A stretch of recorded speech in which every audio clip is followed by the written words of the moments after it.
Olá, tudo bem? Estamos começando agora mais um programa Pense Nisso. O meu nome é Irineu Martins e quero agradecer você por estar aí para este momento precioso que dedicamos ao estudo da Palavra de Deus. Neste canal, estamos considerando a série que tem como título O Conflito Cósmico entre o Bem e o Mal. E estamos a começar então o programa de número 47. Já fizemos então 46 encontros estudando sobre os acontecimentos finais, o conflito cósmico entre o bem e o mal. São profecias que estamos extraindo da palavra de Deus para este estudo. E cada encontro que nós fazemos, nós estamos dando complemento, né? Estamos dando, na verdade, reforço, ampliando aquilo que foi falado no encontro anterior. De maneira que se você deixou de assistir algum vídeo nosso, ou quem sabe até todos os vídeos anteriores, a minha recomendação é que você assista aí na oportunidade para entender bem como que nós estamos considerando o assunto do conflito cósmico com base na palavra de Deus. Estou com a Bíblia aqui em mãos e todo encontro nós lemos muitos textos e as nossas considerações são todas embasadas neste livro sagrado. E recomendo, além de você ver os outros vídeos para entender sobre esse assunto, conforme nós estamos a considerar, eu também te peço que você nos acompanhe neste programa, tendo a Bíblia em mãos e lendo os textos que nós vamos apresentar aqui. O fato é que do último encontro e dos encontros sequentes que já fizemos, nós temos considerado o caso de Israel, que é um assunto muito importante sobre os acontecimentos finais. Por que é muito importante? Porque as igrejas cristãs, na sua grande maioria, quase sem exceção, olham para Israel como sendo o povo seleto de Deus, o povo escolhido, o povo eleito, e olham de uma forma que Deus, na verdade, tem o plano de salvação da humanidade com base neste povo, olhando ou a partir desse povo para o resto do mundo. A interpretação que eles estão a defender aí da Bíblia, esses cristãos em geral, a grande maioria, tem esta visão de que o povo de Israel será o povo que os cristãos deverão se unir com este povo, para que finalmente Cristo, ao retornar das nuvens do céu, ao voltar agora, ele vai, através deste povo, unir todos os seus escolhidos ao redor da terra. Mas entre os escolhidos, o principal, a nação de sangue, a nação eleita, descendentes direto de Abraão, Isaac e Jacó. O povo que Deus tem como especial é o povo de Israel. Então, diante deste foco, é que os cristãos, acreditando assim, estão a se unir, estão a apoiar Israel.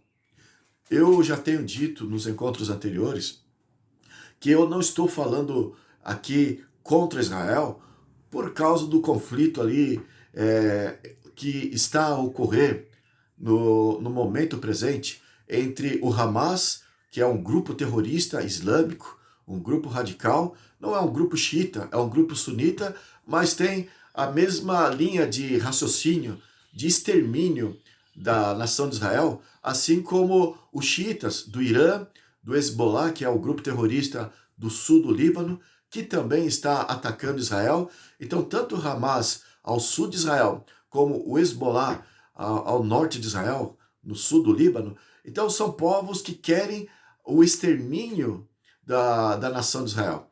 E começou agora no dia 7 de outubro, é o que eu tenho falado aí nos outros encontros, começou um conflito ali, e há uma guerra, e os países árabes estão ali na expectativa de que aquilo possa sobrar para eles, eles terão que também entrar numa guerra, e isso afeta o mundo todo, porque o mundo acredita que é dali que as coisas irão acontecer. É dali que o mundo vai realmente se explodir como o estouro de uma terceira guerra mundial, ou é dali que o mundo vai ter o pronunciamento da paz a nível global. Então, há essa expectativa. E os cristãos, como eu disse, na sua grande maioria, está ali depositar a sua fé sobre Israel, e eu não estou falando por causa desse acontecimento, né? Essa guerra que começou agora no último dia 7 de outubro. Ainda estamos neste mês de outubro, me refiro ao ano que nós estamos vivenciando, 2023, mas não é por causa disso que eu estou falando sobre Israel, mas é porque os cristãos, ao interpretarem a Bíblia de forma equivocada, ao verem apenas o que o Velho Testamento diz sobre Israel, o Israel carnal, o Israel daqueles que descendem de Abraão, Isaac, Jacó, através do pacto de sangue, através da circuncisão, ao olharem para Israel desta forma, eles, na verdade, estão incorrendo num grave perigo com essa crença. E é por isso que nós havíamos preparado essas mensagens independente do conflito ali. Então não é porque nós estamos nos posicionando ao lado de Israel, contra Israel e favorecendo ao Hamas ali, de jeito nenhum, não apoiamos nenhum ato terrorista, o que eles estão a fazer ali não se justifica. Nós vamos explicar melhor para frente a causa real daquele conflito, não no encontro de hoje e também não é no próximo encontro, mas será nesta série, em breve vamos falar, porque faz parte daquilo que é uma realidade no tempo do fim, né? Já está acontecendo. Mas o fato é que os cristãos estão olhando para Israel e acham que é dali que Cristo vai voltar, depois desse desentendimento, desse momento de conflito, e Jesus vai voltar, e eles não querem estar do lado inimigo de Israel, porque eles creem que Israel é o povo de Deus, e é, na verdade, uma interpretação totalmente fora do que Deus espera que entendamos da sua palavra. Nós já temos analisado, usamos já alguns encontros para provar como que é isso, e hoje nós vamos dar sequência àquilo que já foi falado a esse respeito. Então, independente da guerra, independente de tomar partido ou uma posição ao lado de um povo e do outro, nada disso. É só analisando o que a Bíblia tem a nos dizer sobre a situação de Israel, e principalmente porque os cristãos incorrem num grave perigo em olhar para o povo de Israel desta maneira, como sendo o povo que Deus ainda tem como povo predileto. Veja o que João Batista já dizia quando veio para anunciar a vinda do Messias. Diz assim, do problema corrente aos dias de João Batista. São Mateus 3, verso 8 ao 9, ele disse assim, para o povo lá de Israel, produzi, pois, frutos dignos de arrependimento, e não comeceis a dizer entre vós mesmos, temos por pai Abraão, porque eu vos afirmo que destas pedras Deus pode suscitar filhos a Abraão. Já está posto o machado à raiz das árvores. E toda árvore, veja a abrangência das palavras de João Batista, toda árvore, sem exceção, toda árvore, pois, que não produz bom fruto, é cortada e lançada ao fogo. Nós já consideramos esse texto no encontro anterior, mas esta analogia de João Batista, Jesus também fez, né? Está querendo dizer que eles se apoiavam muito no Israel carnal, somos filhos de Abraão, estamos protegidos, somos povos escolhidos de Deus, nós somos a menina dos olhos de Deus, Deus fez muitas promessas, mas eles estavam equivocados ao pensar assim, porque eles olhavam só o lado da promessa de Deus e não olhavam o lado que Deus cobrava deles, porque Deus deixou bem claro no Velho Testamento que eles seriam o povo seleto, o povo escolhido, debaixo de condições. Eles deveriam permanecer nos caminhos do Senhor. É isso que nós temos considerado. O Velho Testamento muito falou a este respeito. E aqui ele colocou João Batista preparando o caminho do Messias para que o povo não continuasse com aquela rebeldia contra os ensinos de Deus, contra a vontade de Deus, a fim de que, ao vir o Messias, ao se pronunciar ele perante o povo de Israel naqueles dias, que eles o reconhecessem e o aceitassem. Então João Batista foi enviado por Deus para preparar o caminho para o Senhor, conforme está em Isaías capítulo 40. Enfim, João Batista estava fazendo o seu papel. E ele colocou aqui esta analogia: toda árvore que não produz fruto é cortada e lançada no fogo para ser queimado. Então, ele estava querendo abrir os olhos do povo de Israel. Não se fie na ideia de que vocês são especiais de forma incondicional. Se vocês não fizerem por merecer, se vocês não produzirem frutos, que era o propósito de Deus para com vocês, Êxodo capítulo 19, 1 a 6, entre tantos outros textos ali da Bíblia, do Velho Testamento, deixa bem claro este fato. Então, se eles não produzissem frutos, eles deixariam de ser povo de Deus. Quando ele falou aqui, o machado está colocado sobre a raiz, e toda árvore que não produz fruto, incluindo eles também, né? Não tem esse negócio de estar protegido porque Deus escolheu, porque escolheu e ponto final, e não tem mudança da vontade de Deus nesse sentido. Então, ele está querendo deixar bem claro, e ele deixou bem claro nos seus dias. Eles deveriam entender que se eles não fizessem a parte deles, conforme Deus pretendia, então eles seriam cortados e lançados no fogo. Vamos ver o que isso significa? Nós já lemos lá no encontro anterior, Salmos capítulo 9, o versículo 17, diz assim: os perversos serão lançados no inferno. Inferno do original aqui significa sepultura, vão morrer. E todas as nações que se esquecem de Deus. Então, o inferno, a princípio lá em Apocalipse 14, do verso 9 ao 12, é tido como o lago de fogo. O lago de fogo no Apocalipse é uma descrição do fim absoluto. Todos que são lançados no lago de fogo, nessa linguagem alegórica, que o livro alegórico, que é o livro do Apocalipse, ou seja, o Apocalipse que traz linguagens simbólicas das coisas, das mensagens de Deus, das verdades de Deus, fala do fim absoluto usando esta expressão, o lago de fogo. Né? Então, nesta linguagem alegórica, o Apocalipse está a dizer, todos que são lançados ali serão lançados para nunca mais voltar, nunca mais tornar a existir. É o fim absoluto. E então nós temos essa declaração, Apocalipse capítulo 14, 9 ao 11 ali. E fala dos poderes finais da terra que serão lançados no lago de fogo.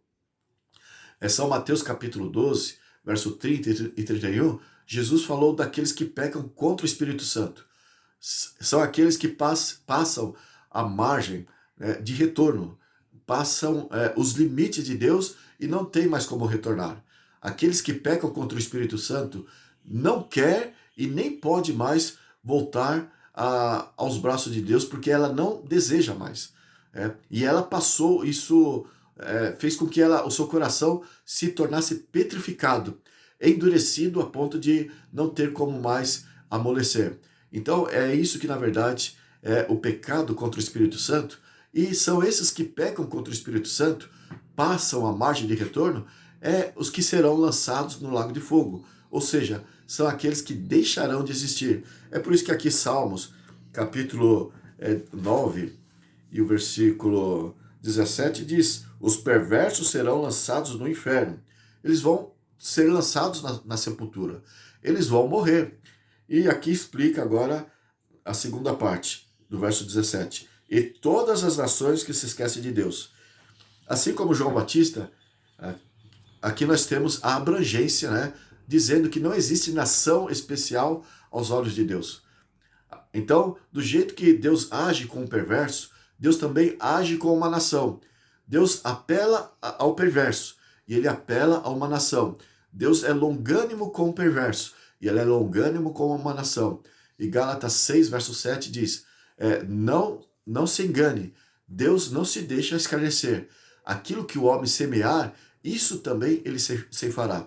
Então, se Deus é longânimo, é misericordioso, é tolerante para com o perverso, no entanto, se ele resistiu aos apelos de Deus, então ele há de ser lançado no inferno, ele há de ser lançado à sepultura, porque ele deixará de viver. ele morrerá. E conforme nós lemos aqui, assim também acontece com uma nação. Todas as nações que seguem um caminho de rebeldia para com Deus, igualmente com o indivíduo, um perverso faz, então o destino é o mesmo. Então essa abrangência, todos que andam assim serão lançados no fogo. E João Batista colocou, o machado está colocado sobre a raiz. Vocês não vão se safar, vocês de Israel, porque vocês acreditam que são filhos de Abraão, né? E é isso que ele disse aqui. Veja Jesus dando um reforço, entre outras ocasiões.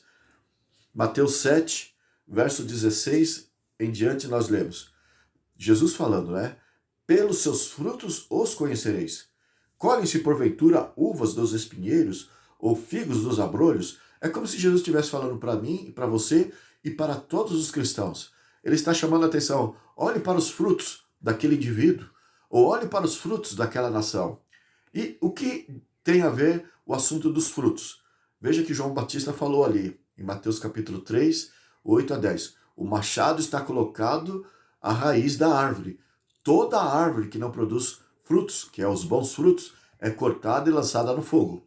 Então, é abrangente, e ninguém escapa dessa sentença. E aqui Jesus já está colocando, explicando melhor. Pelos seus frutos os conhecereis. Colhe-se, porventura, uvas dos espinheiros ou figos dos abrolhos? Assim, toda árvore, de novo, a abrangência, toda árvore boa produz bons frutos, porém a árvore má produz frutos maus. E o verso 18, ele continua, não pode a árvore boa produzir frutos maus, e nem a árvore má produzir frutos bons. E o verso 19 e o 20 encerra dizendo assim, toda árvore, abrangente, né, tudo, não tem esse de um melhor que o outro. Toda árvore que não produz bom fruto é cortada e lançada ao fogo. E João Batista fez a referência, essa analogia, à nação de Israel. E Jesus está querendo dizer, olha, e o verso 20 termina, assim, pois, pelos seus frutos os conhecereis. Com essas palavras, Deus está dizendo, você consegue enxergar que Israel não é uma boa árvore? A nação de Israel, lá, ele estava falando isso naquela época. É uma referência a indivíduos, como o salmista disse, como João Batista disse, e é uma referência à nação de Israel. Então, eu pergunto para você, você consegue enxergar nessas palavras, nessa declaração de Cristo, de João Batista, você enxerga Israel como sendo uma boa árvore? O que significa produzir bons frutos?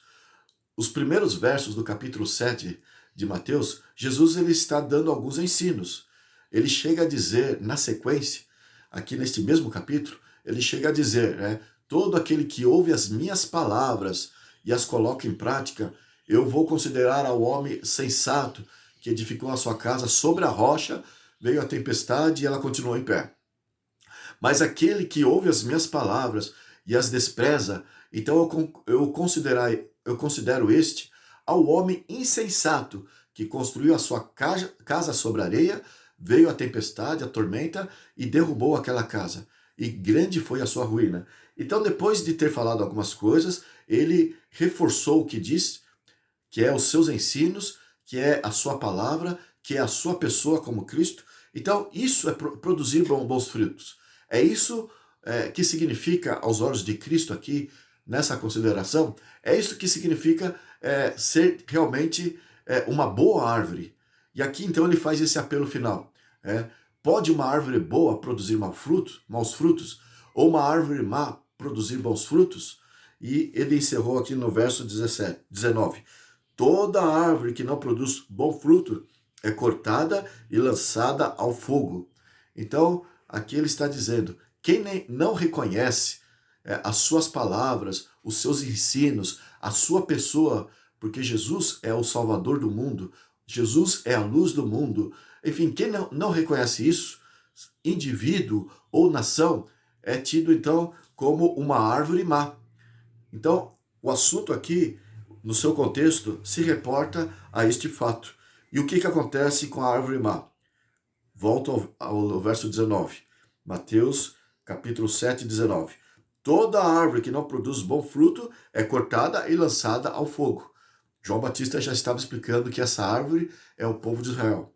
Então, até hoje, o povo de Israel não reconhece Cristo. Jesus, para eles, é o impostor.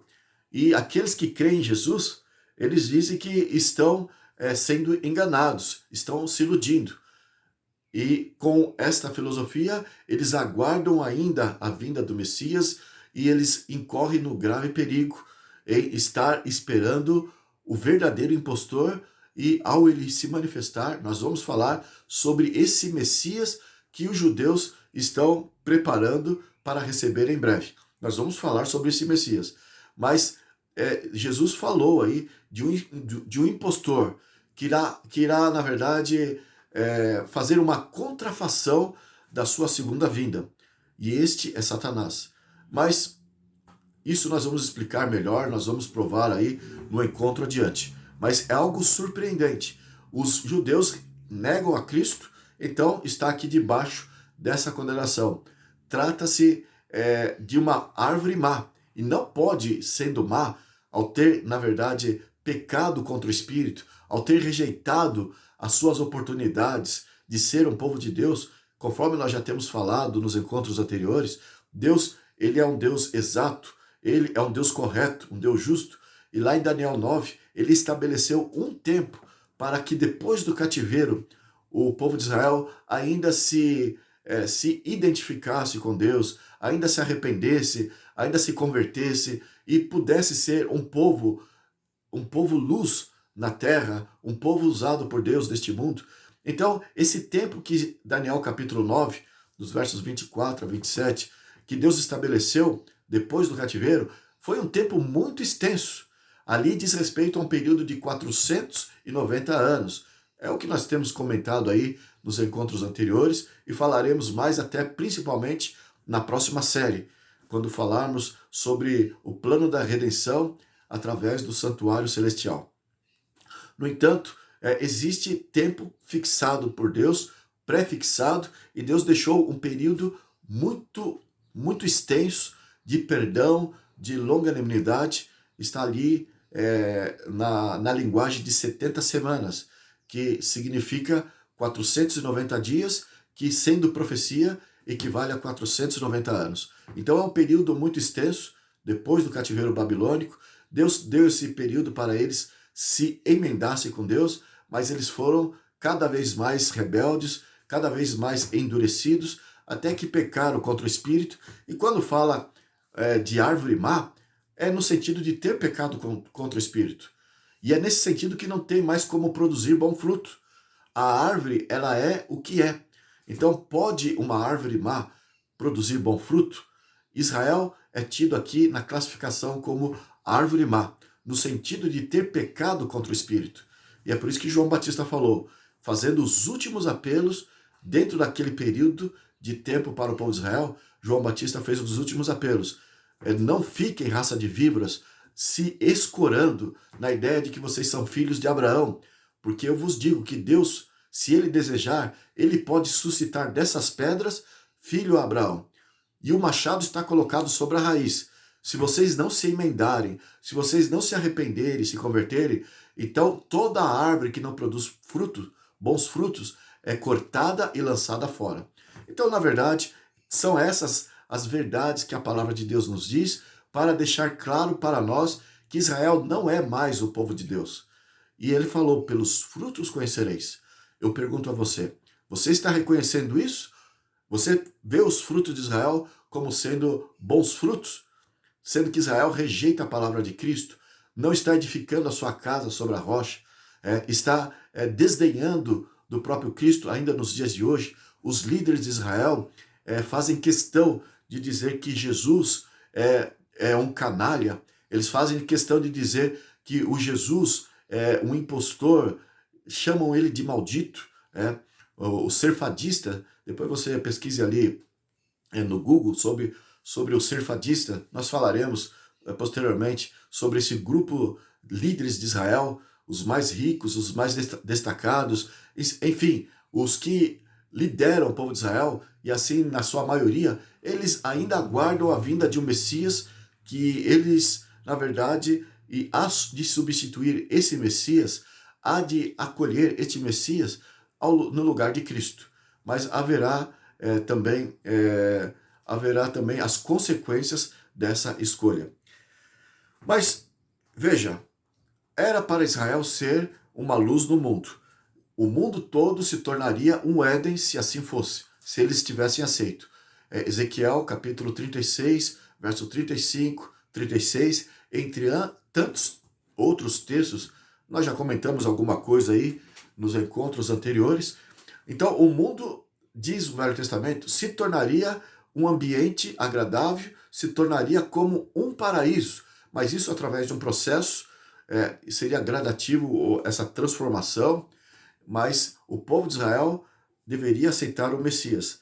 Mas qual é as consequências que a Bíblia nos apresenta da sua rebeldia nesse sentido? Abra lá em Miqueias, a tua Bíblia, Miqueias capítulo 1. Miqueias capítulo 1. Nós temos muitas informações que provam quais seriam as consequências da rejeição do povo de Israel aos reclamos, aos apelos de Deus para que este povo pudesse lhe servir neste mundo. Aqui nós vamos analisar esse texto de Miqueias, uma dentre tantas outras profecias de caráter duplo. O que é profecia de caráter duplo do Velho Testamento? Iria se cumprir de uma forma naqueles dias, porque toda a mensagem profética do Velho Testamento se aplicava a princípio para aquele momento, para aquele povo, para aquela realidade que eles estavam vivendo. Então, geograficamente falando, em relação ao mundo, era um ponto geográfico limitado da Terra. Diz respeito a só a realidade do povo de Israel e todos que estavam envolvidos com o povo de Israel. A transformação para com o mundo, do povo de Israel para o resto do mundo, seria um processo, seria de nação em nação, seria algo gradativo. Nós analisamos principalmente no encontro passado a esse respeito. Essa profecia que nós vamos ler agora, de Miqueias, capítulo 1, é uma profecia dupla. Então, tem aquela aplicação para aqueles dias, no entanto, de forma incomum, usa uma linguagem a nível global. E você aplica essa linguagem de terror, de magnitude, de amplidão, de globalização da glória de Deus ao redor do mundo e dos efeitos da vinda de Deus a nível mundial. Você encontra isso, na verdade, lá no Novo Testamento. Porque a prioridade, a partir do momento que Israel deixou de ser a nação, ele ultrapassou o ponto de retorno da misericórdia, do tempo que Deus havia dado para Israel. A partir daí, as coisas deveriam ser diferentes. As ocorrências seriam diferentes. É o que nós lemos lá nos encontros passados, Apocalipse 1:19. João recebeu a mensagem do anjo do Apocalipse e falou assim: escreve, João, as coisas que viste, as que são do seu tempo e as que hão de acontecer depois destas. Então, nós já explicamos, não haveria necessidade dessa declaração do anjo se as coisas fossem acontecer conforme você lê ali no Velho Testamento. Tintim por tintim, ponto por ponto, detalhe por detalhe. Houve sim algumas modificações essenciais que vão ocorrer ao nosso futuro. E é isso que no livro do Apocalipse procura trazer de informações para nós, que o anjo passou ali de revelação para João e de João para nós que estudamos o livro do Apocalipse. Então, existem mudanças que Deus faz questão que o seu povo entenda. Apocalipse 1, verso 1, ali está escrito assim: revelação de Jesus Cristo que Deus lhe deu, o qual notificou por intermédio do seu anjo ao profeta João, para que passasse aos servos de Deus. Então veja, essa escada do Pai para o Filho, para o anjo, para João e para a igreja de Cristo, do tempo do fim. Então veja, nós temos agora uma nova luz, uma nova proposta de Deus de como as coisas acontecerão, e o Apocalipse sempre traz os acontecimentos a nível global. No Velho Testamento não era assim. E quando você encontra a linguagem a nível global, lá do Velho Testamento, e você entende que é uma profecia dupla, porque isso vai acontecer nos nossos dias. Porque naquele tempo o assunto, na verdade, era a nível local, geograficamente falando. Mas é o Novo Testamento que aplica os acontecimentos a nível global. Então temos aqui essa explicação, agora vamos ler. Miqueias capítulo 1, do verso 1 ao 5. Uma profecia dupla e diz assim: Palavra do Senhor que em visão veio a Miqueias, morastita, nos dias de Jotão, Acás e Ezequias, reis de Judá, de Samaria e Jerusalém. Você pode perguntar por que toda essa apresentação, né, daqueles que viviam naqueles dias. Deus faz assim de propósito, não só para que você conheça através do estudo da história, a comprovação arqueológica, o estudo histórico que comprova esses reis, essas pessoas mencionadas aqui, não só para que realmente tenhamos a certeza hoje de que esses relatos são verdadeiros, de que realmente aconteceu, de que realmente existiram esses povos, não é só para isso. Todo esse relato, esses nomes, esses detalhes dados aqui, é para que você entenda que essa profecia, entre outras do gênero, a nível global, é para que entendamos que se reportava às pessoas daqueles dias. Essa identificação desses nomes é para você entender, olha, é para eles essa mensagem. Então aqui foi muito bem dito ao colocar todos esses nomes. Agora vamos ler então a profecia, a partir do verso 2. Miqueias 1, verso 2.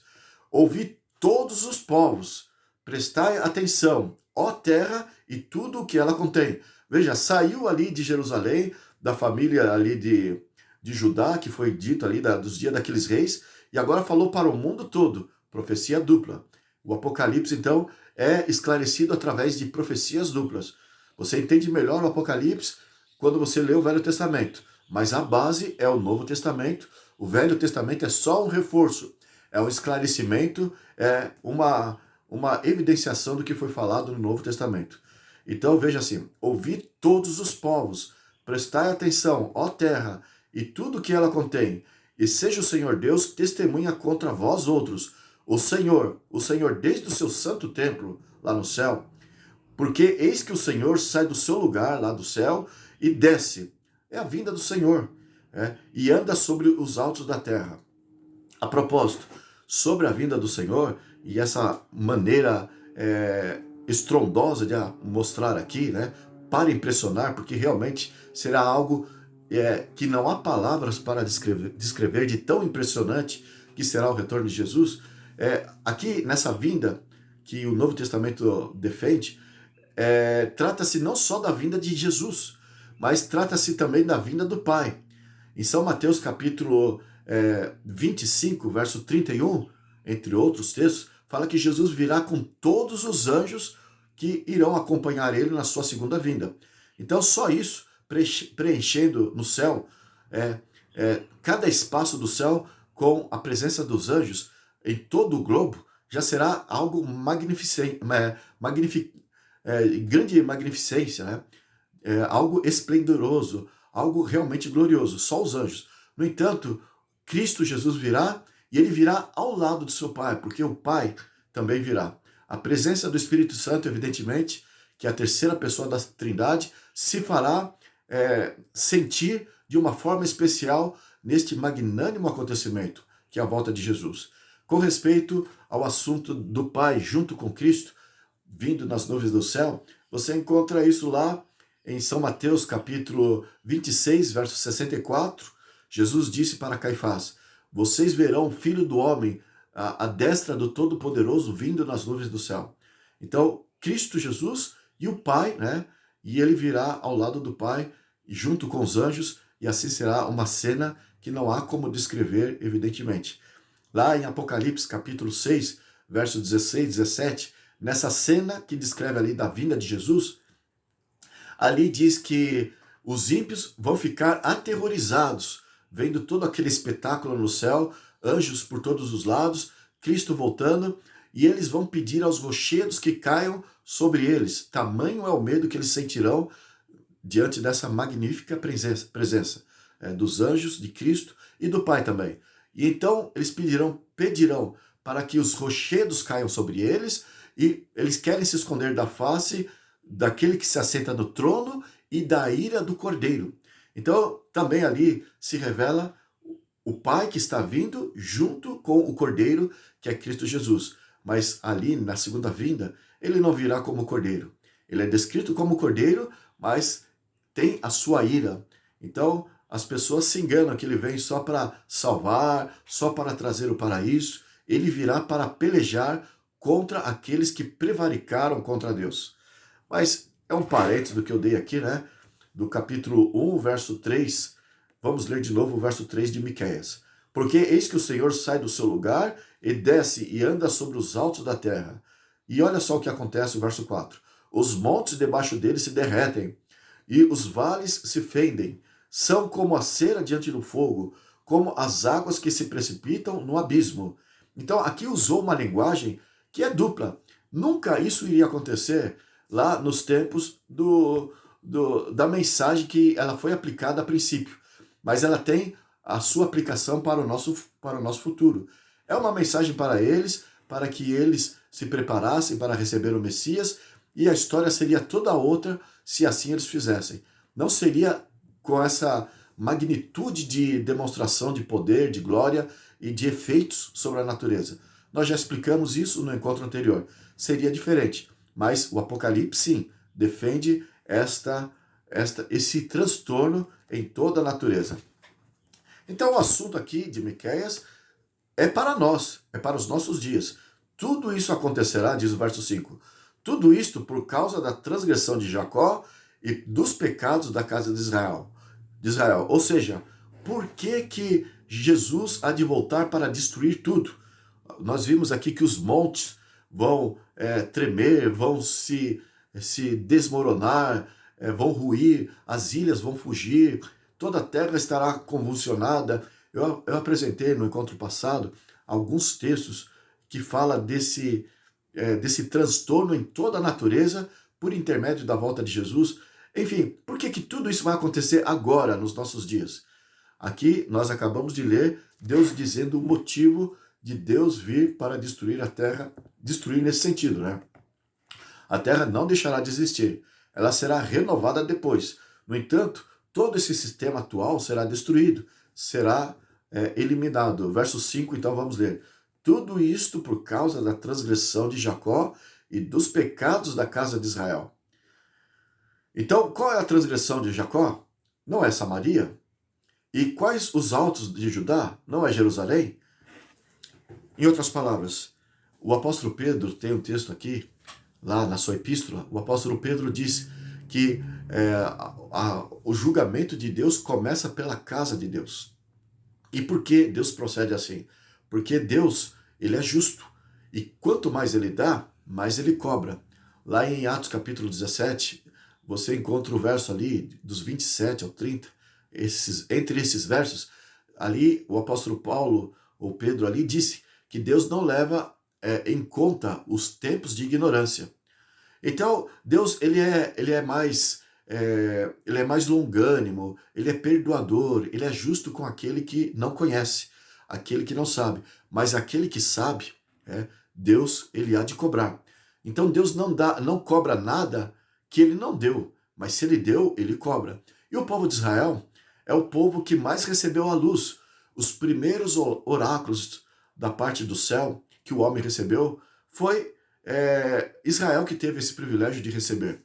Então, é um povo que desdenhou da verdade, pisou na verdade, e Deus há de cobrar, né, de uma forma especial deste povo. Veja aqui em Mateus capítulo 11, Jesus diz que não vai ter desculpa mesmo, né, para esse povo que hoje as igrejas estão acreditando que é o povo de Deus, que Deus tem um plano, porque não entendem as profecias, estão pensando assim. Então, nós lemos aqui em Mateus capítulo 11, do versículo... Vamos ver aqui uma colocação que fala da situação de Israel. Eu estava no outro livro. Mateus capítulo 11, o verso 20 ao 24. Jesus estava comparando a situação de Israel, está falando sobre o juízo, sobre a condenação vindoura. Então não é algo que deveria ser surpresa para nenhum cristão e também para o judeu, né? Veja como Jesus disse aqui, São Mateus 11, 20 ao 24. Passou então Jesus a increpar as cidades nas quais ele operara numerosos milagres, pelo fato de não se terem arrependido. Então, disse assim o verso 21, ai de ti, Corazim, e ai de ti, Betsaida, porque se em Tiro e em Sidom se tivessem operado os milagres que em vós se fizeram, há muito que eles se teriam arrependido com pano de saco e cinza. E contudo vos digo, no dia do juízo, agora ele está se referindo agora no tempo do fim mesmo, né? Então no dia do juízo haverá menos rigor para Tiro e Sidom. Ele está se referindo não a indivíduos, ele está se referindo a cidades inteiras. Então haverá menos rigor para Tiro e Sidom. Na verdade são povos, são tidos como nações, né? Então haverá menos rigor para Tiro e Sidom do que para vós outros. Tu, Cafarnaum, levar-te-ás porventura até ao céu? É muito orgulhoso Cafarnaum, né? Era uma cidade orgulhosa. Descerá até o inferno, até a sepultura, vai morrer. Porque se em Sodoma se tivessem operado os milagres que em ti se fizeram, teriam ela permanecido até o dia de hoje. E o verso 24 encerra. Digo-vos, porém, que menos rigor haverá no dia do juízo para com a terra de Sodoma do que para contigo. Ele está aqui fazendo referência às cidades ali de destaque de Jerusalém, né? E não é diferente. O juízo de Deus é igual para todos os povos e aqui ele está falando que não tem desculpa porque é filho de Abraão, Isaac, Jacó e já está ali condenando. Jesus já está passando a condenação e haverá mais rigor para Jerusalém, para a nação de Israel, que já teve mais luz, teve mais oportunidade do que essas outras nações. É isso que Jesus falou. E aqui em Miqueias, nesse capítulo 1, nós vimos que toda a terra se corrompeu por causa da transgressão de Jacó e dos pecados da casa de Israel. E vejam, aqui nós temos em Ezequiel, capítulo 9. O capítulo todo é um protótipo do que você encontra lá no Apocalipse em relação à mensagem do selamento do povo de Deus e daqueles que vão ser selados com o selo da besta. Então aqui é um protótipo ali, numa linguagem da época, em relação ao que está no Apocalipse, é uma profecia de caráter duplo. Aconteceria e aconteceu de forma diminuta para aquele povo, de uma certa forma aconteceu assim, né? Ezequiel predisse aqueles que iriam ser levados para o cativeiro babilônico, então de uma certa forma aconteceu. Então, mas só que a linguagem aqui é o mesmo que é apresentado ali no Apocalipse, capítulo 7 e no capítulo 13, dos que receberão o selo de Deus e serão protegidos, e aqueles que receberão o selo da besta e serão mortos. Então, veja só o que diz aqui nessa linguagem que é, na verdade, a mesma que você encontra para o Novo Testamento. Ezequiel 9 diz, verso 1, então ouvi que gritava em alta voz, dizendo, chegai-vos, vós executores da cidade, cada um com sua arma destruidora na mão. Então o profeta em visão aqui, ele viu alguns homens, né, que são seres celestiais aqui, que vieram com armas nas mãos. E vamos ver o que ele diz mais, verso 2. Eis que vinha 6 homens a caminho da porta superior, estavam entrando no templo esses homens, que olha para o norte, cada um com sua arma esmagadora na mão. E entre eles, certo homem vestido de linho, com um estojo de escrevedor à cintura. Entraram e se puseram junto ao altar de bronze. Então, ali no templo, essa visão, Ezequiel descreve. O verso 3 continua, Ezequiel 9, 3. A glória do Deus de Israel se levantou do querubim sobre o qual estava, indo até a entrada da casa. E o Senhor clamou ao homem vestido de linho, que tinha o estojo de escrevedor à cintura. Ele disse: passa pelo meio da cidade, pelo meio de Jerusalém, e marca com um sinal a testa dos homens que suspiram e gemem por causa de todas as abominações que se cometem no meio dela. Antes de continuarmos a leitura desse capítulo 9 de Ezequiel, veja que a ordem que foi dada aqui a um homem que tinha um tinteiro, um escrivão, é para que ele passasse pelo meio da cidade, o povo de Deus, e marcasse com um sinal a testa de cada um deles, de cada indivíduo desse povo de Deus. E esses que fossem marcados, na verdade, pessoa por pessoa, aqueles que fossem marcados, eles receberiam na sua testa o sinal de Deus. E seriam somente aqueles que suspirassem e gemessem por causa das abominações que se cometem na terra. Ou seja, seriam aqueles que seriam os separados, os que não estariam em conivência com o pecado de Israel. Aqueles que estariam em harmonia com o coração de Deus. Esses sim seriam marcados. E o escrivão tinha um tinteiro e ele tinha como marcar na testa dessas pessoas. Lá em Apocalipse, capítulo 7, você então vê essa mesma descrição. Aqueles que serão selados na testa.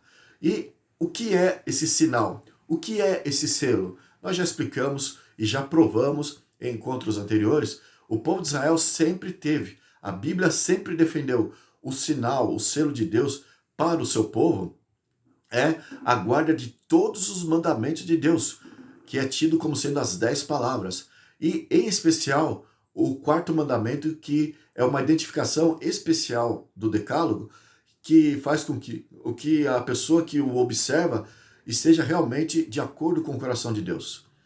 Isso você vê lá em Ezequiel capítulo 12, capítulo 20, verso 12, verso 20, Êxodo 31, versos 13 ao 17. Você vê isso ali também em Deuteronômio capítulo 6, dos versos 4 em diante. A lei de Deus que é selada como frontal na testa do povo de Deus, ela deve estar ali na mente, né? E nós temos visto também Isaías 8, verso 16, Deus dizendo: sela a lei, que é a lei toda, que deve ser selado, e o sábado dessa lei. Sela a lei entre os meus discípulos. Então, o povo de Deus é selado com essa lei. Hebreus capítulo 8, verso 10, é o Espírito Santo que vai selar no coração a lei de Deus, e a pessoa vai amar a lei de Deus. Jesus falou: se me amais, guardareis os meus mandamentos. E é a lei de Deus. Isaías 56, dos versos 1 ao 8, especifica o sábado do decálogo, o sábado da lei de Deus, como sendo o sinal especial que Deus deixou não apenas para o povo de Israel. Lá da criação, que foi estabelecido o sábado, é este sábado da criação que Deus, lá no passado, identificava daqueles que o observavam como sendo o seu povo. E é isso que diz lá também no Apocalipse, capítulo 7, daqueles que receberão o selo de Deus, esses daí vão se identificar com toda a lei, com o decálogo na sua íntegra. Inclusive, então, o sábado do Senhor.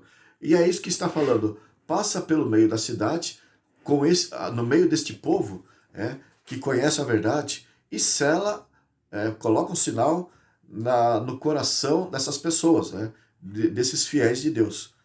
E eles não estão felizes com aquilo que o mundo está fazendo dentro da igreja, dentro do seu povo. E diz o verso 5 de Ezequiel 9. Ezequiel capítulo 9, verso 5. Aos outros disse, ouvindo eu, então aqui temos um que passou marcando, e houve 6 que tinha espadas que apareceram ali. Então, aos outros, são os outros 6 homens, que na visão de Ezequiel, eles se manifestaram. Então diz o capítulo 9, verso 5. Aos outros disse, ouvindo eu, passai pela cidade após o escrivão, e sem que os vossos olhos poupem, e sem que vos compadeçais, matai. Matai a velhos, a moços e a virgens, a crianças e a mulheres, até exterminá-los, mas a todo homem que tiver o sinal, não vos achegueis. Começai pelo meu santuário. Então, conforme nós falamos aqui, Pedro falou que começa pela casa de Deus, né? Mas veja, aquilo era um protótipo de algo para o tempo do fim. Então começai pelo meu santuário. Verso 7 continua. Então começaram pelos anciãos, aqueles que tinham mais conhecimento, mais experiência, que estavam diante da casa. E ele lhes disse: contaminai a casa, enchei de mortos os átrios e saí. Saíram e mataram na cidade. Verso 8. Havendo-os eles matado, e ficando eu de resto, o profeta, né? Caí com o rosto em terra, clamei e disse: ah, Senhor Deus, dar-se-á o caso que destrua todo o restante de Israel, derramando o teu furor sobre Jerusalém? E o verso 9 continua: então me respondeu: a iniquidade da casa de Israel e de Judá é excessivamente grande. A terra se encheu de sangue, e a cidade de injustiça. É, e eles ainda dizem: o Senhor abandonou a terra, o Senhor não nos vê. E também, quanto a mim, os meus olhos não pouparão, nem me compadecerei, porém sobre a cabeça deles farei recair as suas obras. Então Deus não inocenta o culpado. E Israel é tido como culpado desde aquela época. E verso 11: eis que o homem que estava vestido de linho, a cuja cintura estava o estojo de escrevedor, ou de escrivão, relatou dizendo: fiz como me mandaste. E a sorte de Israel naqueles idos aconteceu de forma diminuta, não com essa magnitude toda aqui que o profeta Ezequiel descreveu, mas aqui nós temos uma descrição do que vai acontecer no futuro. O capítulo 7 do Apocalipse, falando daqueles que vão receber o selo de Deus, e o capítulo 3 do Apocalipse, falando daqueles que vão receber o selo da besta, na verdade está sintetizado aqui neste capítulo 9 de Ezequiel. Aqueles que vão receber o sinal da besta serão aqueles que vão perecer. E Apocalipse 13, verso 8, diz que esses são como se fosse todo o mundo. Ali diz: toda a terra vai adorar a besta. Então, são poucos que se safarão. O capítulo 7 do Apocalipse fala daqueles que vão receber o selo de Deus, esses estarão protegidos. Em Salmos capítulo 91, diz: o que habita no esconderijo do Altíssimo, a sombra do Onipotente descansará.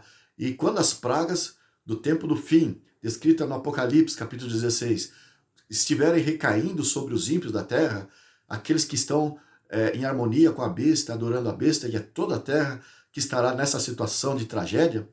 Então, quando isso estiver acontecendo, Salmos 91 diz: praga nenhuma irá cair na sua tenda. Eles serão protegidos, conforme Ezequiel 9 diz. Então, o povo de Israel, por ter a luz, por ser os primeiros, serão, na verdade, aqueles que vão, conforme eu li aqui, Jesus falou: haverá menos rigor para as cidades ímpias do que para vocês, porque vocês tiveram luz e vocês foram, até nos dias de hoje, como eu disse, eles rejeitam a Cristo e é o resultado de ter pecado contra o Espírito. Mas veja, Ezequiel 9, verso 9, vamos analisar aqui. Então me respondeu: a iniquidade da casa de Israel e de Judá é excessivamente grande, a terra se encheu de sangue.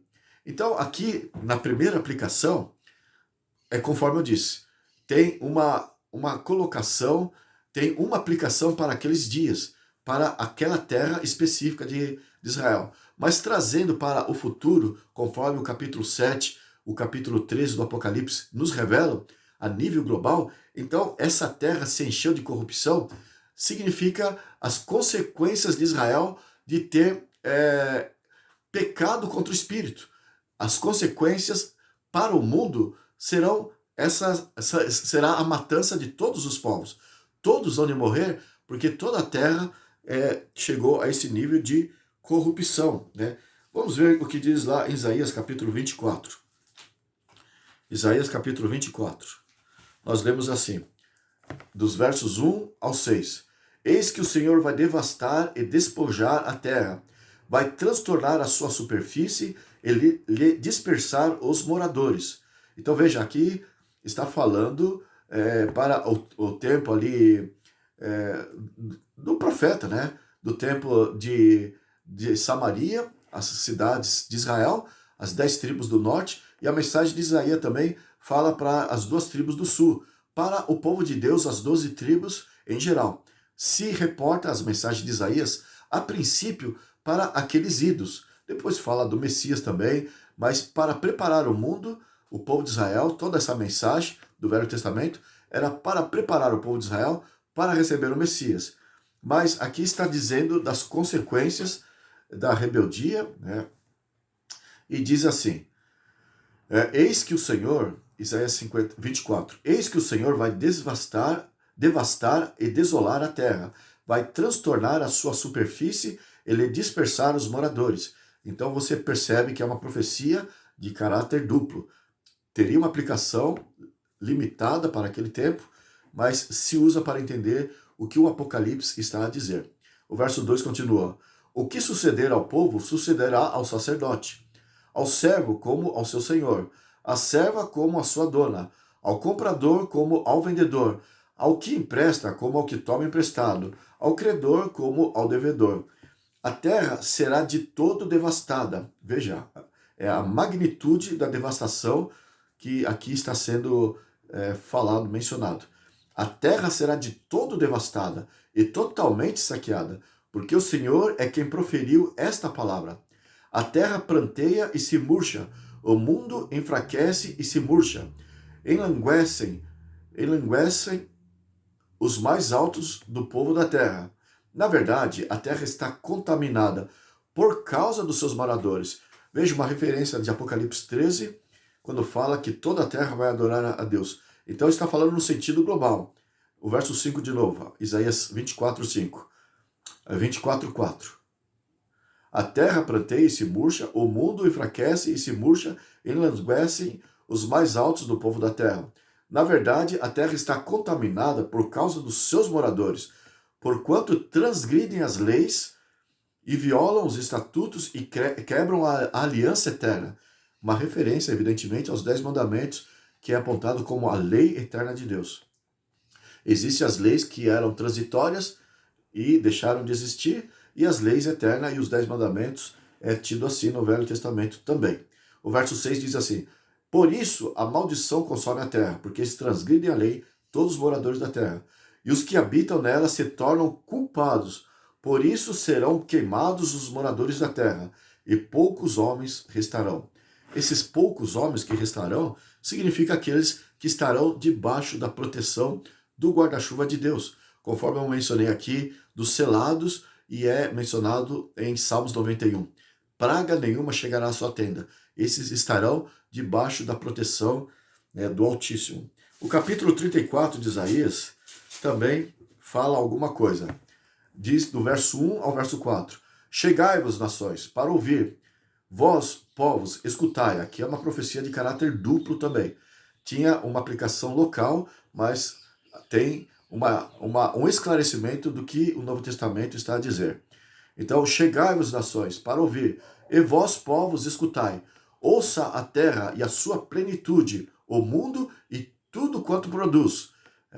Porque a indignação do Senhor está contra todas as nações, e o seu furor contra todo o exército delas. Ele as destinou para a destruição e as entregou à matança. Os seus mortos serão lançados fora, dos seus cadáveres subirá o mau cheiro, e do sangue deles os montes se inundarão. O verso 4. Todo o exército do céu se dissolverá.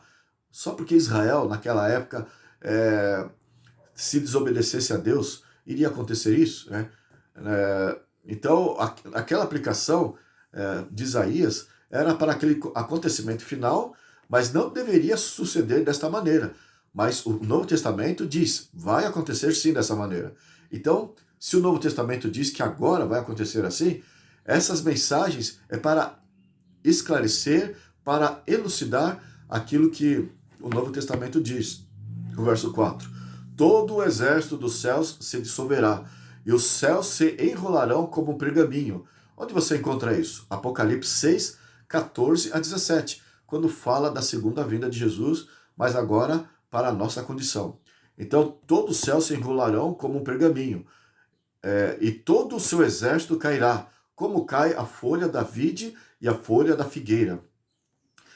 Então, veja, uma situação que, conforme Miqueias, capítulo 1, do verso 1 ao 5, o verso 5 ali explicou, tudo isso vai acontecer porque Israel deixou de fazer o seu papel, deixou de ser uma nação missionária, que se fosse, o mundo iria se converter no paraíso, mas por causa disso, o mundo vai ser praticamente destruído.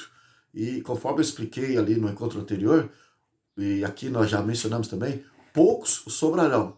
E o que vai acontecer com esses poucos? Jesus há de levá-los para o céu, e aí aquilo que eu já expliquei de forma rápida no encontro anterior, e haveremos de explicar mais em outros encontros do resultado final, mas tudo isso, todo esse transtorno, toda essa alteração que agora está para o nosso futuro, está para acontecer, é porque Israel havia pecado contra o Espírito. Miqueias capítulo 1, verso 5, nós vimos ali Ezequiel capítulo 9, aqueles que suspiram e gemem, esses serão separados, aqueles que recebem o sinal de Deus serão separados, mas todos os demais hão de perecer. Então não haverá misericórdia nem para velhos, nem para crianças, nem para mulheres, nem para grávidas, enfim, todos hão de perecer, e é isso que é para reforçar o que diz o Novo Testamento. Capítulo 1 de Naum. Naum, capítulo 1. Então, é importante nós vermos essas declarações, porque isso nos faz realmente sabermos como que Deus vai tratar as nações e o que Ele espera de nós como indivíduos.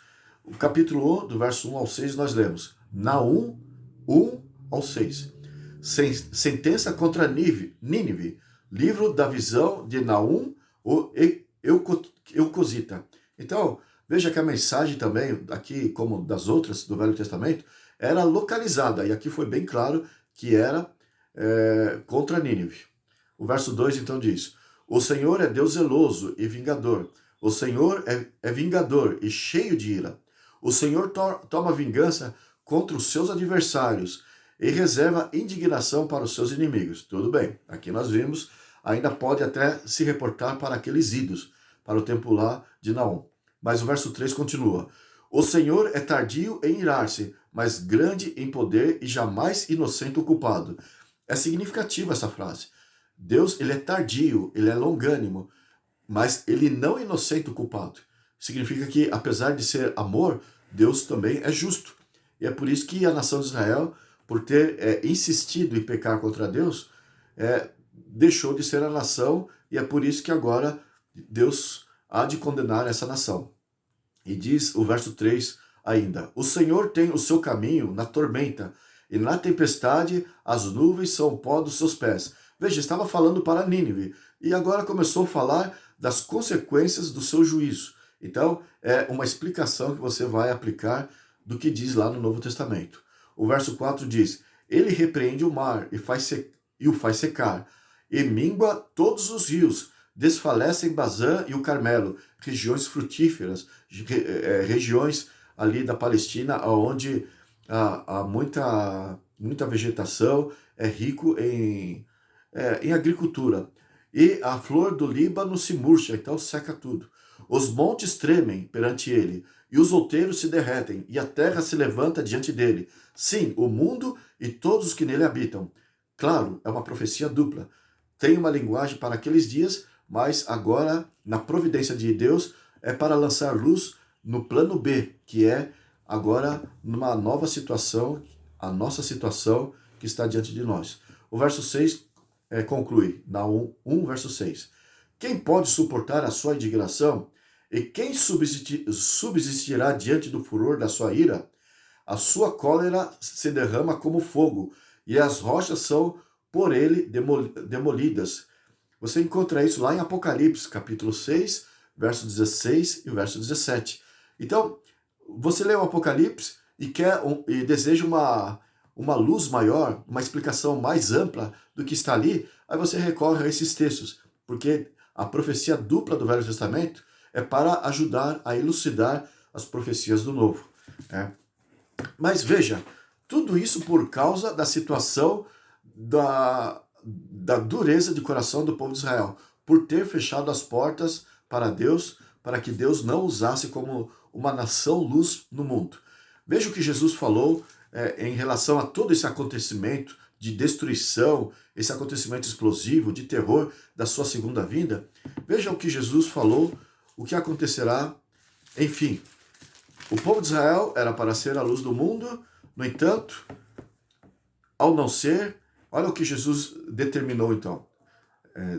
Determinou não, ele relatou, porque ele conhece o fim desde o princípio, ele disse assim, São Lucas 18, verso 8. Digo-vos que depressa lhes fará justiça. Contudo, quando vier o Filho do Homem, achará porventura fé na terra? Então, por que que as igrejas estão falando, olha, o povo de Israel é o povo nação, é o povo que Deus vai vir e vai defender a causa de Israel e vai pleitear contra os inimigos de Israel? Estamos olhando agora uma guerra ali no Oriente Médio, na Palestina, as nações árabes estão se mobilizando contra Israel, mas ficaremos do lado de Israel, torceremos para Israel e nós acreditamos que Deus vai vir e aqueles que estiverem do lado de Israel irão vencer todos os inimigos. Então, veja que falácia esse tipo de crença, sendo que a Bíblia não apresenta mais Israel como sendo o povo que estará preparado para recebê-lo, né? E ele disse aqui, Jesus, porventura quando vier o Filho do Homem, achará ele fé na terra? Então, é uma pergunta para que a pessoa possa refletir, né? Para que ela possa analisar, porque nós já vimos aqui por que todos os moradores serão queimados, sobrarão poucos, que são aqueles que estão em harmonia com Deus, mas tudo na terra vai ser destruído. Por quê?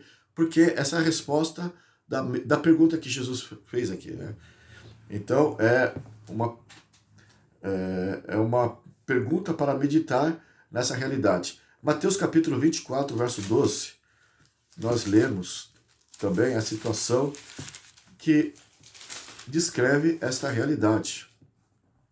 Diz assim, e por se multiplicar a iniquidade, o amor se esfriará de quase todos. Uma referência ao tempo do fim. Não achará, na verdade, ninguém esperando Jesus, na sua grande maioria. Ninguém estará em harmonia com a palavra de Deus, buscando a Deus. E quando eu falo ninguém, evidentemente, eu tiro aqui esse ninguém, eu tiro aqui o grupo que estará realmente preparado. Um grupo muito diminuto, um grupo pequeno que, conforme Jesus orou lá em São João 17, verso 17, ele orou ao Pai dizendo, Pai, santifica-os na verdade. A tua palavra é a verdade. Então, é este grupo que estará em harmonia com Deus, estará assim preparado quando Jesus voltar. Mas no sentido geral, né, generalizado, é que diz que todos estarão mergulhados na iniquidade. Então, Mateus capítulo 24, 12 diz, e por se multiplicar a iniquidade, o amor se esfriará de quase todos. Segundo Timóteo 3, 1 a 5, vamos ver aqui. A situação das pessoas na terra, além de não ter fé, será mais grave do que nós imaginamos, né? Segundo Timóteo capítulo 3, verso 1 ao 5, nós lemos. Sabe, porém, isto, nos últimos dias, agora essa frase do Novo Testamento, dos últimos dias, se aplica em especial para o nosso futuro. Sobrevirão tempos difíceis, pois os homens serão egoístas, avarentos, jactanciosos, arrogantes, blasfemadores, desobedientes aos pais, ingratos, irreverentes, desafeiçoados, implacáveis, caluniadores, sem domínio de si, cruéis, inimigos do bem, traidores, atrevidos, enfatuados, mais amigos dos prazeres que amigos de Deus, tendo forma de piedade, negando-lhe, entretanto, o poder. Foge também destes.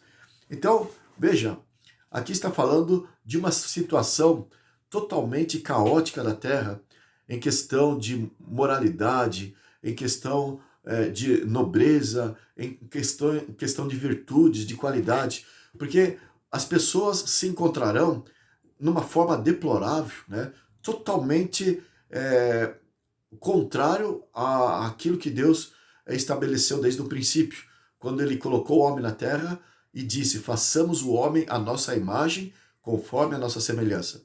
No tempo do fim, o homem estará totalmente contrário à imagem de Deus. E com esse senso de pecaminosidade, é que Jesus disse: porventura, quando vier o Filho do Homem, encontrará fé na terra? Apocalipse 13, verso 8. O verso 3 também fala que toda a terra vai se maravilhar com a besta. Toda a terra vai adorar a besta. O capítulo 16, verso 13 ao 16 do Apocalipse também menciona que o mundo na sua totalidade, no sentido generalizado, repito, né, vai estar em flagrante contradição ao coração de Deus. Totalmente pecadores, né? Então, em 2 Tessalonicenses 2, vamos ver lá o que diz 2 Tessalonicenses 2. É um texto que muito temos falado também, né? O capítulo 2, do verso 9 ao 12, nós lemos assim: ora, o aparecimento do iníquo é segundo a eficácia de Satanás, com todo o poder e sinais de prodígios da mentira. Então imagine só, as pessoas do tempo do fim, totalmente inimigas de Deus, voltada para o seu prazer, procurando satisfazer o seu ego, os seus prazeres carnais, e ainda com o sensacionalismo de Satanás, os fenômenos, os milagres, os enganos. Então, o mundo estará totalmente entregue nas suas mãos, nas mãos do inimigo.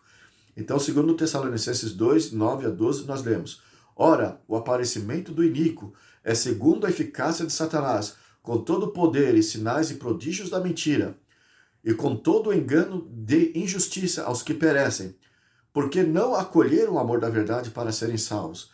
É por este motivo, pois, que Deus lhes manda a operação do erro, para darem crédito à mentira, a fim de serem julgados todos quanto não deram crédito à verdade. Antes, pelo contrário, deleitaram-se com a justiça.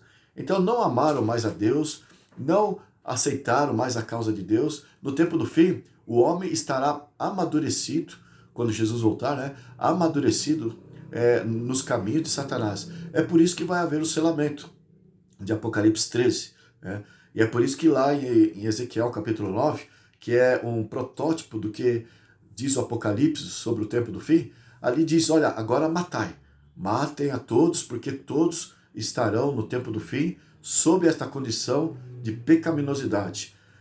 Capítulo 24, Jesus também enfatizou.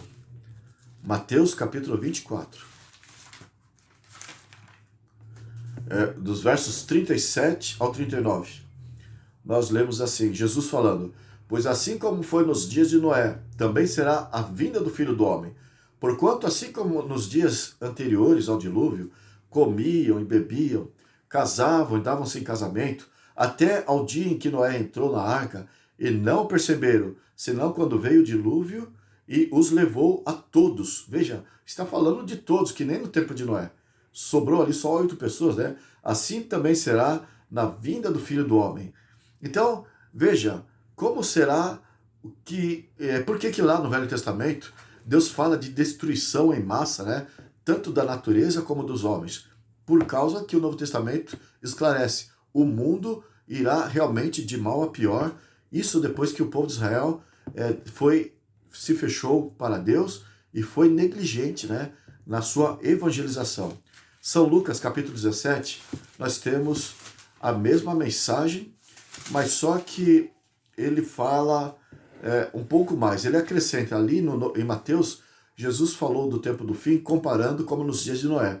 Aqui também, o evangelista Lucas, ele falou o mesmo, mas ele comparou, além de Noé, falou como no tempo de Ló. Então nós temos aqui, Lucas capítulo 17, verso 26 em diante. Jesus falou: assim como foi nos dias de Noé, será também nos dias do Filho do Homem. Comiam, bebiam, casavam e davam-se em casamento, até ao dia em que Noé entrou na arca e veio o dilúvio e destruiu a todos. Esse comiam, bebiam, casavam e davam-se em casamento significa não estou nem aí. Não quero saber, não me interessa, eu vou viver minha vida, eu vou correr atrás dos meus interesses e assim por diante. Mas continua, São Lucas 17, agora o verso 28 ao 30. O mesmo aconteceu nos dias de Ló. Comiam, bebiam, compravam, vendiam, plantavam e edificavam. Mas no dia em que Ló saiu de Sodoma, choveu do céu fogo e enxofre e destruiu a todos. Assim será no dia em que o Filho do Homem se manifestar. Então, essa visão aqui de destruir a todos é uma coisa que agora vai acontecer a nível mundial. Todos serão destruídos. A propósito, por que você acha que quando Deus pediu para que o povo de Israel entrasse em Canaã, eliminasse todos os cananeus que ali viviam? Os heveus, os heteus, os amorreus, os jebuseus, os filisteus e todos aqueles cananeus que ali viviam, que deveriam ser passados a fio de espada. Eram nações, eram povos inimigos que não se identificavam com o coração de Deus. Então, por causa dessa atitude de serem opositores, serem inimigos de Deus, Deus falou para o povo de Israel: olhem, passem pelas cidades ali e mate a todos. Entre em Jericó, acabe todos aqueles habitantes de Jericó. Deus destruiu os egípcios, que eram povos inimigos do povo de Deus, que não se identificavam com o coração de Deus. Eles foram destruídos. A Babilônia, os assírios, a Babilônia, enfim, todos aqueles povos eram destruídos. E desta maneira nós temos um exemplo do porquê que Deus agora vai destruir a nível global. Porque é assim que Deus trata aqueles que realmente não se identificam com o coração de Deus. E veja, é por isso que vai acontecer o que está lá em Sofonias, capítulo 1. Vamos ler também esse texto. Vamos ler mais dois textos, que o nosso tempo está meio esgotado. Vamos ler primeiro Joel, capítulo 2. E depois vamos ler Sofonias. Deus tem muitas mensagens no Velho Testamento para ilustrar: olha, do jeito que eu fazia no passado, eu agora terei que fazer no tempo do fim. Só que seria como foi aqueles povos que Deus pediu para que o seu povo, o povo de Israel, eliminasse a fio de espada. Agora vai ser a nível global e vai ser conforme é descrito aqui. Então vamos ver o que diz aqui Joel, numa visão de profecia dupla. Joel capítulo 2 até o 11. Até o verso 13. Joel capítulo 2, 1 ao 13. Tocai a trombeta em Sião e dai voz de rebate no meu santo monte. Perturbem-se, veja, no meu santo monte, começou com Israel ali. Agora vai passar para a profecia dupla. Perturbem-se todos os moradores da terra, porque o dia do Senhor vem, já está próximo. Dia de escuridade e de densas trevas, dia de nuvens e de negridão, como a alva por sobre os montes. Assim se difunde o povo grande e poderoso, qual desde o tempo antigo nunca houve, nem depois dele haverá pelos anos adiante, de geração em geração. À frente dele vai fogo devorador, atrás chama que abrasa. Diante dele a terra é como um jardim, está tudo até normal, mas atrás dele, depois que ele passa, um deserto assolado, nada lhe escapa. A sua aparência é como a de cavalos, e como cavaleiros, assim correm, estrondeando como carros, vem saltando pelos cimos dos montes, crepitando como chamas de fogo que devoram o restolho, como um povo poderoso posto em ordem de combate. Diante deles tremem os povos, todos os rostos empalidecem, correm como valentes, como homens de guerra, sobem muros, e cada um vai ao seu caminho e não se desvia da sua fileira. Então são determinados na sua investida. Aqui, na verdade, o exército de Deus é determinado para exterminar. Né? Verso 8. Não empurram uns aos outros, cada um segue o seu rumo. Então eles têm ordem e são disciplinados. Arremetem contra lanças e não se detêm no seu caminho. Assaltam a cidade, correm pelos muros, sob as casas, pelas janelas, entrando como ladrão. Diante deles treme a terra, e os céus se abalam, o sol e a lua se escurecem, e as estrelas retiram do seu resplendor. O verso 11 continua. O Senhor levanta a voz diante do seu exército, porque é muitíssimo grande é o seu arraial, porque é poderoso quem executa as suas ordens. Sim, grande é o dia do Senhor, e muito terrível. Quem poderá suportar? Novamente, descrições ali, Apocalipse 6, 16 e 17. E agora o conselho final. Ainda assim, agora mesmo, diz o Senhor, convertei-vos a mim de todo o vosso coração, e isso com jejuns, com choro e com pranto. Rasgai o vosso coração, e não as vossas vestes, e conservai-vos ao Senhor, vosso Deus, porque ele é misericordioso e compassivo, e tardio em irar-se, e grande em benignidade, e se arrepende do mal.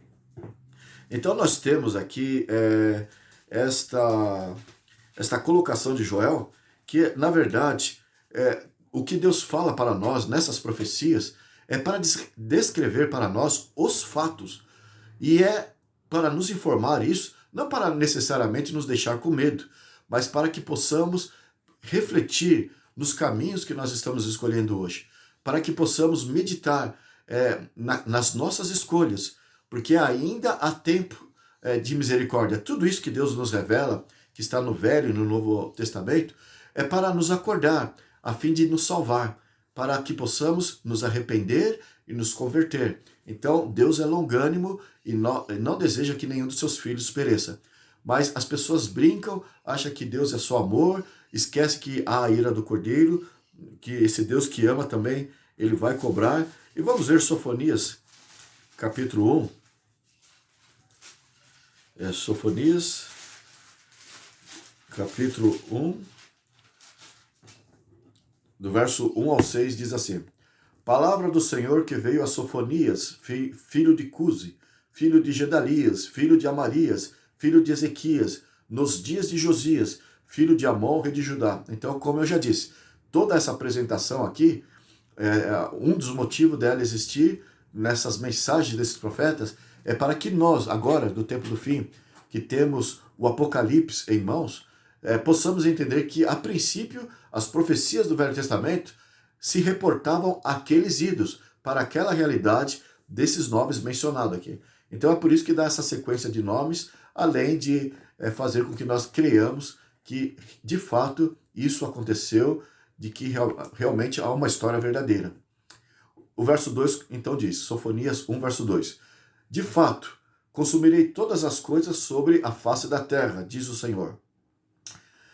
Consumirei os homens e os animais, consumirei as aves do céu, os peixes do mar, e as ofensas com os perversos. Exterminarei os homens de sobre a face da terra, diz o Senhor. Veja, era só para aqueles idos, tanto é que foi mencionado no verso 1, aquela realidade daqueles tempos, mas agora está falando de algo que foge àquela realidade, é para o mundo todo. E o verso 4 continua: Estenderei a mão contra Judá e contra todos os habitantes de Jerusalém. Exterminarei desse lugar o resto de Baal, o nome dos ministrantes dos ídolos e seus sacerdotes. Enfim, aqui então já voltou a trazer para uma situação local. Começou no verso 1 aqui, naquela realidade, quando o profeta Sofonias escreveu, e terminou aqui a leitura para aquela realidade. Mas entre esses dois versos, entre o verso 1 e o verso 4, então nós temos aqui uma declaração que você usa para entender o que o Apocalipse está querendo de fato nos dizer. Enfim, todas essas mudanças, conforme eu havia dito no encontro anterior, porque, conforme também dissemos aqui, é porque Israel mudou os planos de Deus. Era para ser diferente os acontecimentos se o povo de Israel fosse um povo obediente a Deus. Mas, sendo que o povo de Israel selou a sua sorte para com Deus, as coisas passaram a sofrer alterações. Deus criou mudanças para o acontecimento. Agora diz a nível global, toda a terra vai perecer, porque a terra se encheu de violência, e conforme nós lemos ali, a culpa é de Israel, né? E toda a terra se encheu de violência, né? Também vimos isso não só em Miqueias capítulo 1, verso 5, como Ezequiel capítulo 9, ali diz que toda a terra se encheu de violência por causa da maldade de Israel. E veja, hoje em dia, nas profecias do Novo Testamento, eu mencionei ali no encontro anterior, o termo igreja é algo que passou a fazer parte do povo de Deus, algo adicional às profecias do Velho Testamento. Não existe o termo igreja, existe o povo de Israel, mas agora é igreja, que não diz mais respeito à nacionalidade de ninguém. O termo também 1000 anos, que está lá no Apocalipse 20, é algo que também não existia no Velho Testamento. É um termo que se adicionou e Deus explica coisas em cima desses termos adicionado ao Velho Testamento. Esses termos que você só encontra no Novo Testamento e não existia no Velho. Selo de Deus e selo da besta. No Velho Testamento você não encontra nada sobre o selo de Deus e o selo da besta, porque a situação iria acontecer de forma diferente. Agora Deus vai separar os seus para o tempo do fim, conforme Jesus dizia, né? Separar os bodes das ovelhas, daqueles que lhe pertencem, daqueles que não lhe pertencem. Então, ali em Apocalipse 7 fala do selo de Deus e o capítulo 13 fala do selo da besta. Mas não existia isso no Velho Testamento. Lá no Novo Testamento fala da pátria dos santos no céu. Você só encontra essa frase, pátria dos santos nos céus, só encontra isso no Novo Testamento. No Velho Testamento ninguém iria para o céu, né? Porque a coisa toda iria acontecer neste mundo. Mas dado ao fato de que o mundo todo deverá pagar, né? Porque o mundo todo se corrompeu, então aí sim Deus tem uma providência para os seus, que é os céus, e durante 1000 anos permaneceram lá, e depois desse tempo findo, o povo há de descer e Deus há de renovar a terra.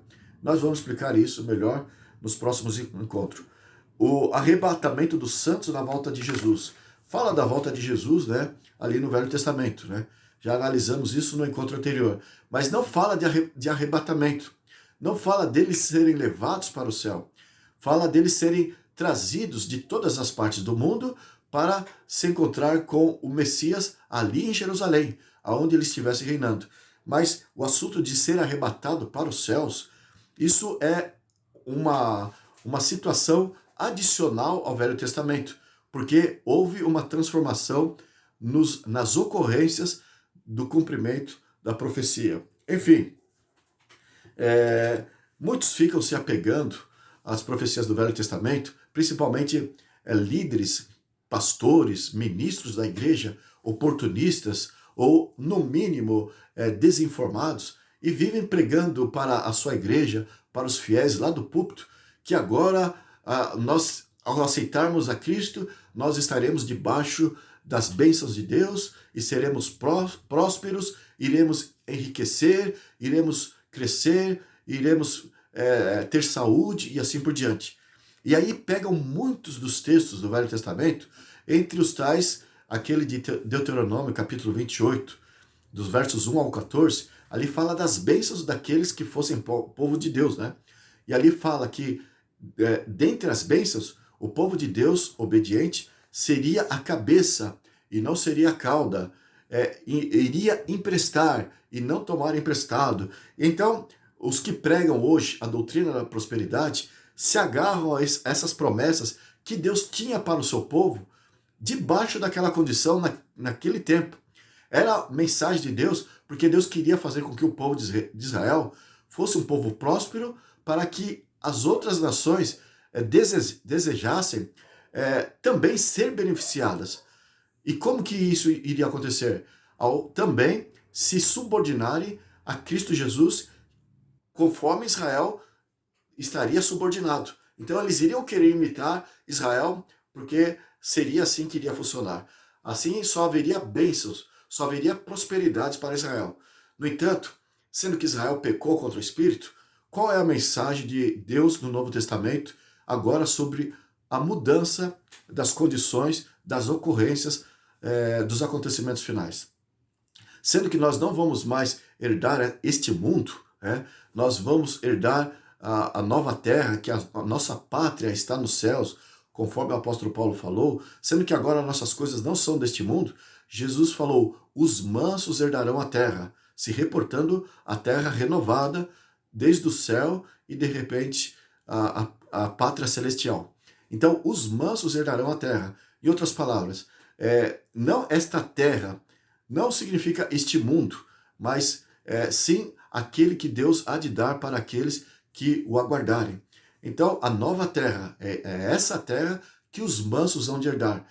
Então, diferentemente do Velho Testamento, que fala do povo de Israel sendo um povo que iria ser poderoso, que iria ser um povo guerreiro, iria dominar as outras nações, agora Deus diz para nós, se submetam, sejam mansos, sejam humildes. Se alguém lhe der um tapa na face direita, ofereça à esquerda. Se alguém lhe pedir a sua capa, lhe dê também a sua túnica. Se alguém pedir para você andar 1 milha, ande 2 milhas. Ou seja, porque a nossa terra não é este mundo. O apóstolo Paulo falou que este mundo para ele era esterco. Não era para ele pensar assim no Velho Testamento, porque era para o povo de Israel dominar o mundo. E também o apóstolo João diz lá, em 1 João, capítulo 2, 15 a 17, 1 João, capítulo 2, 15 a 17, há um conselho de João, inspirado por Deus, dizendo assim, não ameis o mundo e nem as coisas que no mundo há, porque aquele que ama este mundo, o amor do Pai não está nele. Então, veja, Deus faz de tudo para que os seus fiéis da era cristã, na nova condição, sob a nova situação que o mundo passou a se sujeitar, dado a rebeldia de Israel, então agora nós não devemos nos apegar às coisas desse mundo. Os nossos planos não são mais para conquistar o mundo, mas para nos distanciarmos do mundo, porque o mundo vai de mal a pior, vai como em queda livre, em situação de pecado, cada vez mais em estado pecaminoso, e há de toda a carne entrar em juízo contra Deus. Então Deus não tem mais plano para os seus neste mundo. E esses que pregam aí prosperidade estão pregando coisas que não sabem.